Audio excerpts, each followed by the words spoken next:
আমার নাম শারমিন, বাসা ব্রাহ্মণবাড়িয়া। আমি আগে সৌদি আরব ছিলাম, আর আমার ছেলের বাবা মামুন সৌদি আরব ছিল। তো এখান থেকে আমাদের রিলেশন ছিল, রিলেশন থাকার কারণে আমরা এখানে বিয়ে করছি।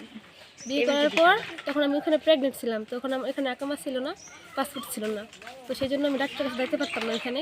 তো উনি আমার দেশে পাঠিয়ে দিয়েছিল, আমার হাজব্যান্ড মামুন। পরে দেশে আসার পরে 1 মাস পরে আমার ছেলে হয়েছে, হামজা, আমির হামজা ওর নাম।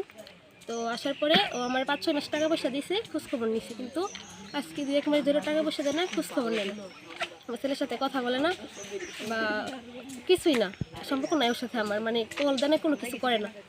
তো এখন আমি ওর বাড়িতে আসছি না পারতে, ওর ফ্যামিলি মানে মানে গ্রহণ করতেছে না, আবার বলতেছে যে হ্যান ত্যান, অস্বীকার করতেছে।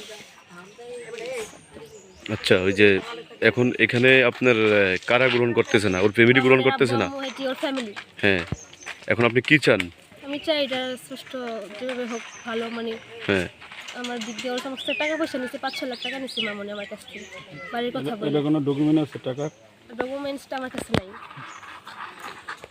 আচ্ছা, এখন আপনি এই যে যে বিয়ে হয়েছে, জি, এই বিয়ে হওয়ার পরে তার সাথে কত মাস ওইখানে আপনি সৌদিতে সংসার করছেন? 7 মাস ছিলাম। 7 মাস সংসার করছেন।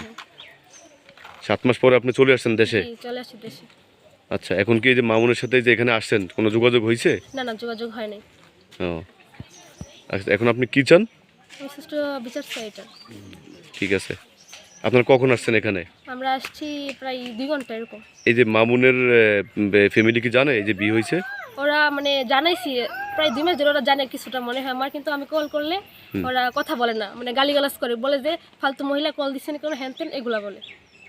আচ্ছা, এখন এই যে আপনি এখানে আসছেন, যে এই ঠিকানাটা পেলেন কোথায়? মামনি আমার দিছে ঠিকানা। আচ্ছা, আপনার হাজবেন্ডে দিছে আপনাকে? ঠিক আছে, ধন্যবাদ।